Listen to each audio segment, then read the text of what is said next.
திருக்குறள் அழகாக சொல்லுகிறது, கற்க கசடர கற்பவை கற்றபின் நிற்க அதற்கு தக.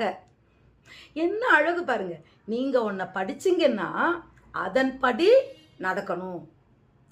வேதம் ஆம்பிரியமானவர்களே, இன்றைக்கும் வேதத்தை நம்ம படிக்கிறோம், ஆனால் அதன்படி நடக்கிறோமா? நினச்சி பார்ப்போமா?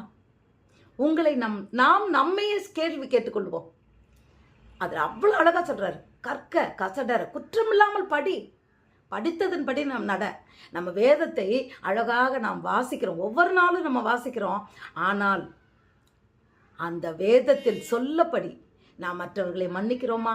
மற்றவர்கள் மேல் ஒருவருக்கு மேல் அன்பு செலுத்துகிறோமா? ஒருவரை ஒருவர் கனம் பண்ணுங்கன்ற வார்த்தையின்படி நம்ம கனம் பண்ணுகிறோமா? கர்த்தரை உண்மையாக நம்ம தேடுகிறோமா? தேவனை கனப்படுத்துகிறோமா?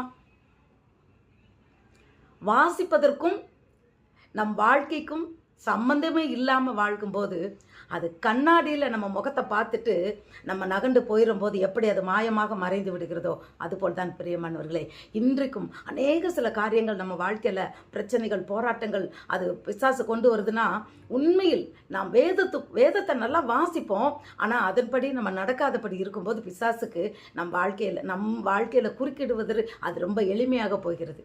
முழுவதுமாக உண்மை உள்ளவன் பரிபூர்ண நன்மைகளை சுதந்திரித்துக் கொள்வான். வேத வசனத்தின்படி நம் வாழ்க்கை மாறும்போது, வாழ்வை மாற்றும் வார்த்தைகள் நம் வாழ்வை உண்மையாகவே மாற்றினால் பிசாசுக்குங்க இடமில்லை.